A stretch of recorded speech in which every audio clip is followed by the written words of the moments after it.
Hey, Jarret, thanks so much for sitting down with me. So just to obviously introduce you a little bit to everyone. So me and Jarret, we did some work together in regards to mentoring around programming and Django frameworks and obviously getting all that up to speed. But we'll obviously dive into that a little bit more as we go further. But I just obviously want to give it over to Jarret to introduce himself. And again, thanks so much for jumping on the call today. Yeah, super happy to be here and great to see you again, Gavin. So I guess a bit about my story. So I'm a business owner, a couple of businesses.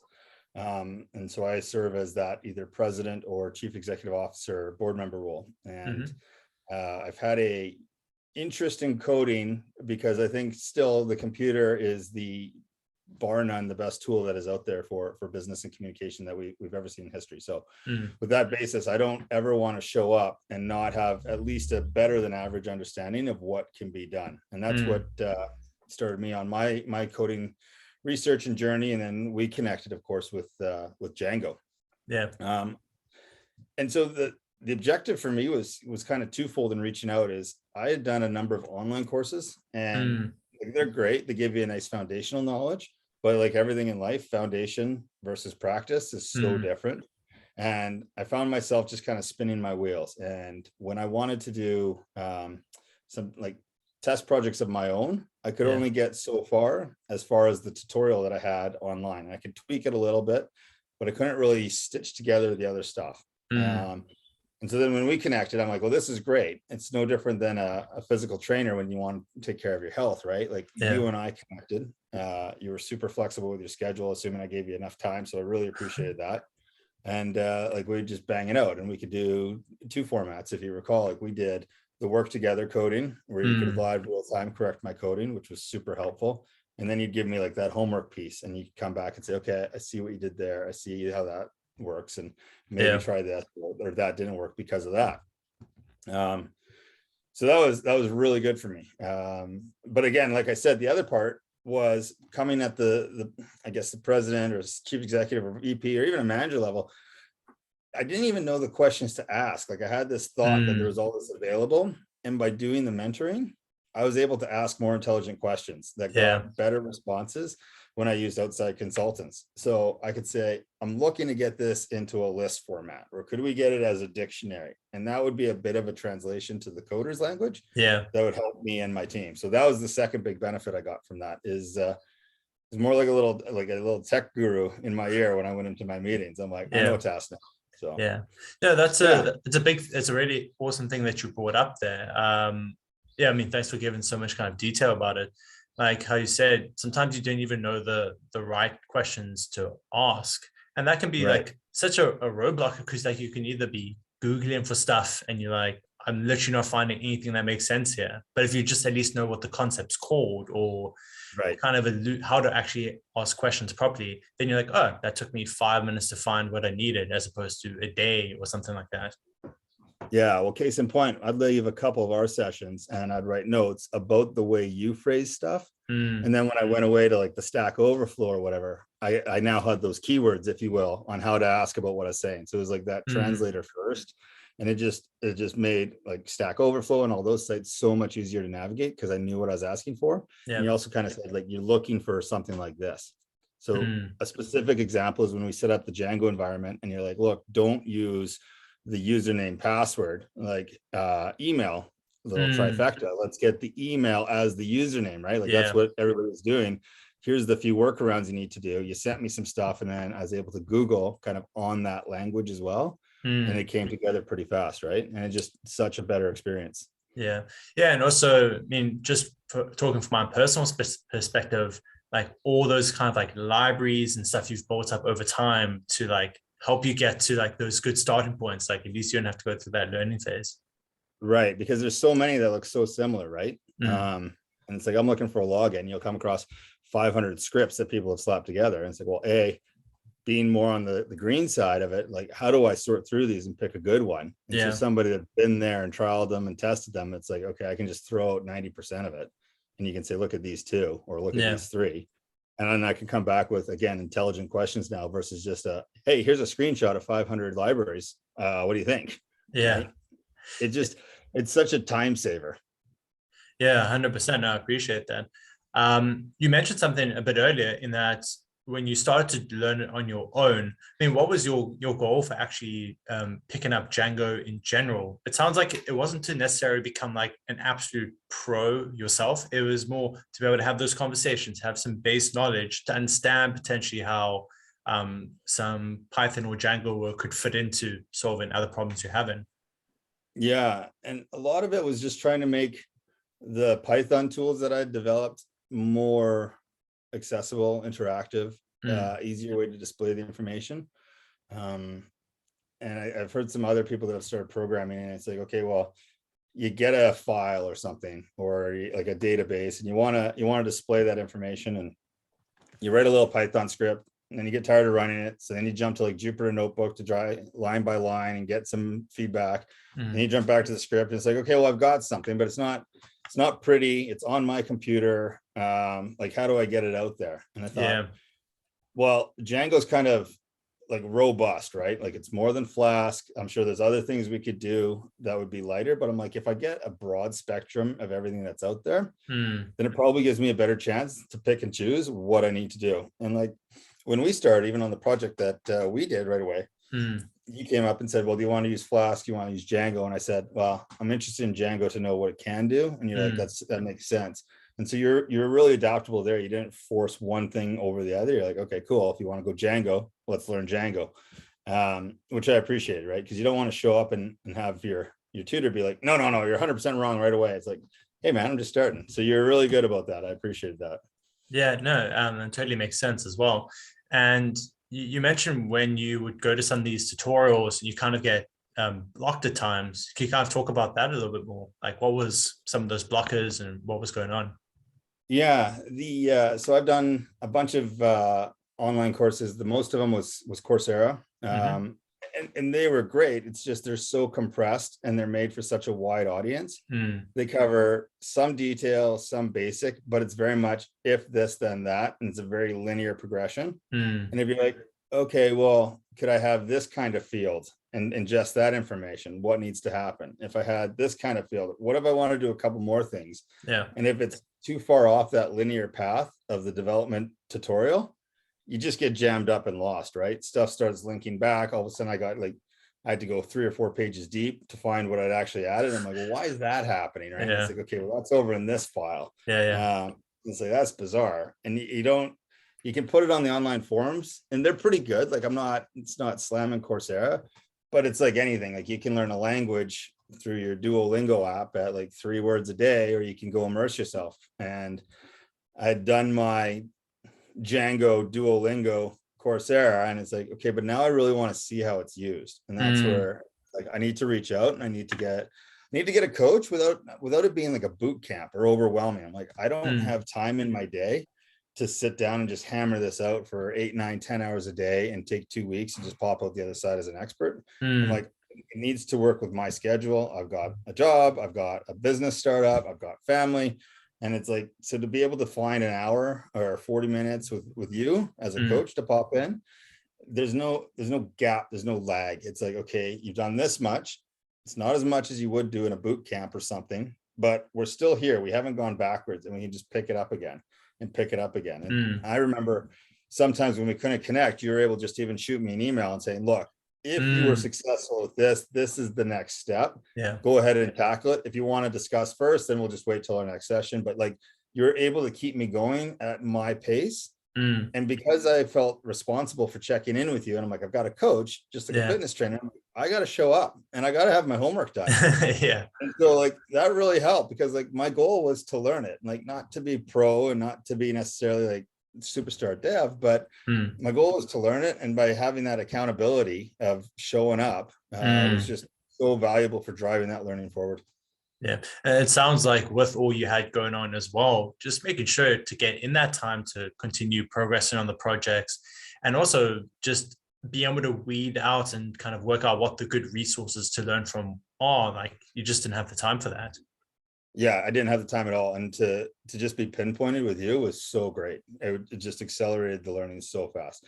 Because you can spend a Saturday 4 or 5 hours clicking around like a Stack Overflow, and you're like, well, what did I learn? Like, is that even my question? Like, what have I answered Yeah. here? Right. and to have somebody that can see the whole thing come together and then break it into parts that are appropriate, like that's so good. Yeah. And like going back to some of the online courses, they break it into parts, but sometimes that session might be more than the learning block I can absorb. So then I'm like, I'm rewinding, I'm stuck. Whereas when I had you as the tutor there, it's like I was able to get as far as I could, even though the block you may want to tell me is this, you'd get me this far and you'd remember where I was in order to get me that last bit. I wasn't lost mid-lesson, right? You were able to adjust the lesson. Yeah. And even if I remember correctly, we even touched on some more like low level concepts in stuff that wouldn't get taught on in tutorials, like better security practices and like what actually happens when you host projects and things like that. If I remember, we even spoke about that stuff, which hadn't even been on your radar. Right. Well, like using GitHub, for example, you're like, put your code base up there. I'm like, okay, so like, do I email that in or like what does that mean? And you can go and watch a tutorial and you can kind of piece it together. Yeah. But then inevitably you do your first load and you've got files in there that shouldn't be in there. And it's just, you want that safe pair of hands to take a look at your code and say, okay, man, this is what you got to do to tweak that. This is how a proper workflow does. So in one of my companies now, we do real-time ocean weather as vessels cross the ocean, and we report back and we put it up to the cloud, and we've got an entire development team. But now I'm able to talk to them about that process, and we've got like a staging, a production, and an exploration kind of folder structure. It's not in GitHub, it's in GitLab, but the ability that I can come and talk intelligently now to them. And this was from our Django course that I got that background. It helps move those meetings along so much faster. And then the development team looks at me and says, okay, he's not programming, but he gets our struggles. He gets our workflow. And that's just an invaluable insight, right? Yeah. If I've read quite a few times from like other resources and just stories from people that also not being able to have those conversations, it creates kind of quite a disconnect from your development team or your sales team, whatever, because you're both thinking like, oh, we don't speak the same language, or like we don't get each other. And it can also like impact performance quite a bit and productivity. Yeah, and beyond that, morale, right? It's hard, especially when you have a distributed programming base. So we have a programmer in Amsterdam, we have one in Toronto, we have they're remote all over the place. And for the management team to not be able to understand if they're working effectively, can be pretty demoralizing pretty fast. And if you don't have that face-to-face, like you get some Zoom time or whatever, that's fine. But if you have an understanding of what they're doing and they say, yeah, like this little block of code took me 4 hours, and you're like, okay, walk me through. And then they say like, well, I was working on this, or there was this protocol, or I had to integrate this library and call it. It's like, okay, I get it. I've been there. And yeah, it probably did take you 4 hours. Like, you're not hustling me. I'm not hustling you. But if you don't have that understanding, again, just the base, it's like, well, come on, what do you mean? Can't you just copy and paste? And things like that. That's oversimplified, but it's that shared language, right? And I just got so much more of the development process, even above and beyond our Django time. So also, if you remember, it's like you're like, oh, I even remember doing that piece myself, and that took me 2 days, so it's like 4 hours. Great job type of thing. Right, exactly. Yeah, exactly. I'm curious, before we started actually working together, did you have kind of any concerns around the mentoring or teaching? Yeah, I was curious to how it would go. Yeah. And I was curious about the price. And then I kind of thought to myself, I'm like, well, like the price becomes, the price became irrelevant. I'll tell you what was the real flip in my mind of like, well, is there value here? I'm like, here's what I'd pay for a course, right? And I started to evaluate that. I'm like, well, that's not really fair because I've got an expert. So I'm like, okay, I made a bump into the time for the expert. But then when I realized how much time I was going to save and added my time on top of that, I'm like, this is a home run. I'd be a fool not to try it. And so the first concern was price. Is this going to be more expensive? I can get a course for $60 online or something, right? And it's like, yeah, but you can't even compare the two. Like it's just not even comparable. And when I started to stack it on, it's like, okay, course material, his time, his flexibility, my time, my flexibility schedule, and that, right? Blah, blah, blah, blah. I'm like, this is the best dollar I've ever spent in terms of moving my coding forward. Bar none, still today, the best value I've ever shown. So like that fell away even before we chatted, and then after our first session, I'm like, this is just such the right move for me. Mm. So that was one concern, was the price. The second concern was like, well, how's this guy gonna know me? Like, we chatted on email, we had a Zoom. It's like, yeah, guy seems great, but like, is this really gonna work? How's he gonna be able to get to my level, and how am I gonna be able to talk to his level? Yeah. And that just faded away also after the first Zoom. It's like, look, take a chance. And it was a home run. It was just super easy. And then, it sounds silly, but you do a Zoom call and you share a screen and you're on the same page. It's the same thing. Like, you share a code base with somebody that knows what they're doing, and you're on the same page. And I'm like, Yeah. oh, he's exactly where I am. Okay, what do you think's the next step? And you did something good in your mentoring. It was twofold. One time, sometimes you'd suggest a step if I was open to it.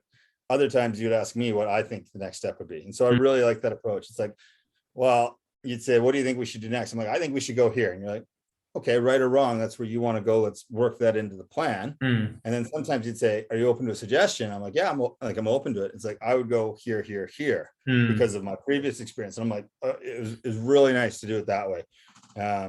It felt like you were really listening. So I appreciate that. Yeah, no, I really appreciate that. And I also especially remember that we were also feeling out like an MVP of a project at the time. So that was quite interesting in that it wasn't just teaching the coding side of things. It was also how we potentially MVP this project, which I have done myself quite a few times. So it's like, I'm also thinking from my experiences of like, okay, you're thinking it way too big and you don't have enough time. Like, let's kind of simplify what's really going to be the MVP type of thing. Right. And so, just for like everybody's background, we've built a cocktail database that's accessible online, easily searchable, and the back end in that. And that database is still used today for my company. The social marketing team will go and they'll grab a cocktail recipe from the database that we built together. And then they'll be like, okay, here's the points. They'll go get their own imagery in that. Like, we got a little there, but we didn't get all the way with that session. But like, that is still in use by one of my companies today. Like, amazing. Home run. Yeah. I also remember the original idea was like having it connect with like a physical hardware. I was like, oh, I don't know if you realize how much of a project this is. Yeah, no, he didn't. I didn't. It's still totally doable, but it definitely was a bigger project than I think people realized. Yeah. No, that's been awesome. I really appreciate kind of hearing about your experience. I think everyone also might have those same concerns. And kind of just as a last couple of points, as we kind of got started getting going, was there kind of a specific kind of realization or kind of time period that things like start to really flip for you and you're like, oh wow, like I've had some big jumps in my coding now, the way I build projects and stuff? Yeah. I think honestly at the start it was session one, and I view it kind of like a staircase. Like, session one, I had such a flip of like, wow, like this is going to be good, but it instantly took me to a new level. And I maybe the next 2 or 3 sessions for us was like, okay, I think I'm here. Like, I'm on that edge of my comfort zone. And then session 3, all of a sudden, session 4, it's like, bang, I'm on the next step. And then I kind of plateaued again. So I don't know if it's like after like 5 times together, it really took off, because it was I never got like that big U curve, but I was going up steps, if not every session, every other session. And I'd be up there, and then I'd struggle at a new level, up, and I'd struggle at a new level, then we'd bounce up. And so I guess you could draw the curve underneath the stairs. Like, it was pretty fast, but it clicked. Yeah. Kind of every time. It's like this. Okay. And so like with the Django, like now I'm gonna butcher the terminology, but it's like the cross-site injection or whatever. It's like, what? Of course I need that. And all of a sudden, like, boom, now it's in my code. I'm like, I just feel so much better. And I wasn't even thinking of the security. So like, that was a leap. And now I just had that security mindset on everything I was doing going forward. Right.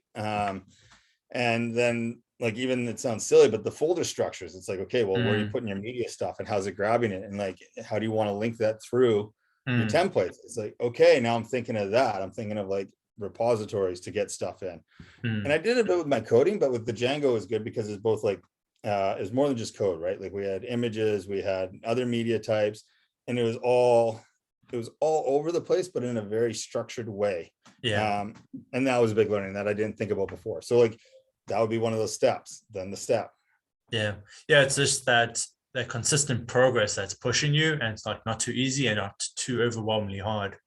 Yeah, no, it was super good. I remember one session we did together. I had tried to do my homework, if you will, and like I was just struggling. I'm like, oh Yeah. man. And then it came together working with you real time, 15 Mm, minutes. And then the rest of the session was just like on fire. Felt so good. mm. So stuff like that was really cool. So I'd say like almost every session you get this significant leap forward in knowledge and comfort. Yeah, that totally makes sense. And it's, like we were just saying, that consistent progress is really what's the way it gets fun, if you know what I mean. Yeah, well, you can see results after every session too, which keeps you engaged, right? Yeah, Because I'm like, if I just built that, well, what can we do the next session? Like now it's coming together. The idea is coming together, yeah, which was really rewarding and it was really motivating, right? To see that success right away. And then consistently, even if it's small, sometimes big, but always a small step forward.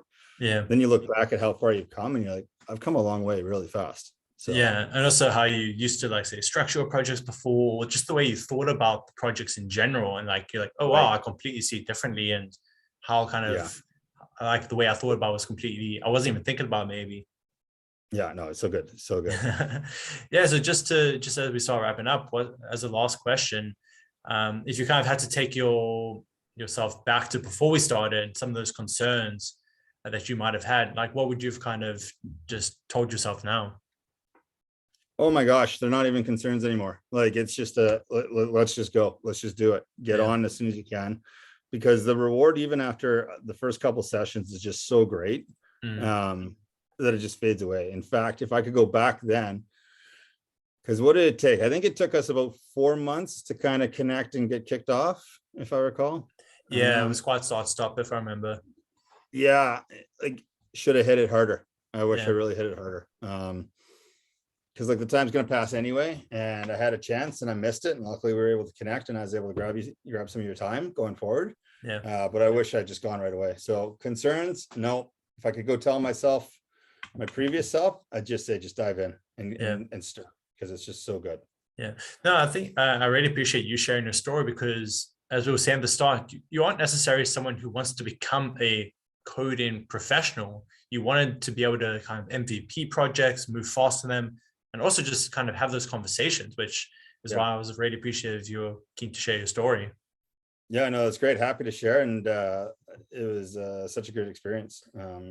Just like actively looking for the next chance that we can work together. Yeah, Uh, appreciate it. really enjoyed working with you. And you're spot on. Like my intention is not to become a coder, but understanding that if I just have an online course and I want to be more proficient out there in the world, you need more. You can't Mm, just end there and say, oh, I know enough. And it's like you really don't. You got to get into the guts of it. And mm. like a mentorship while you're going through that is so valuable. And as new tech comes in that, and going back to you for the basics and for new stuff, like it's a great resource. Yeah, no, I really appreciate that. Yeah, again, thanks for sharing your story. Yeah, we can just end it there. Any kind of closing thoughts? Um, No, just great to see you again, connect. Happy to share my story. And like I said, actively always looking for places to ping you and say, hey, can you help me with this? Can you help me with that? Because really enjoyed working with you. I really enjoyed your teaching approach. So a big kudos to you. And anybody that's on the fence or thinking about it, just dive in. You will not regret it. Thanks so much, brother.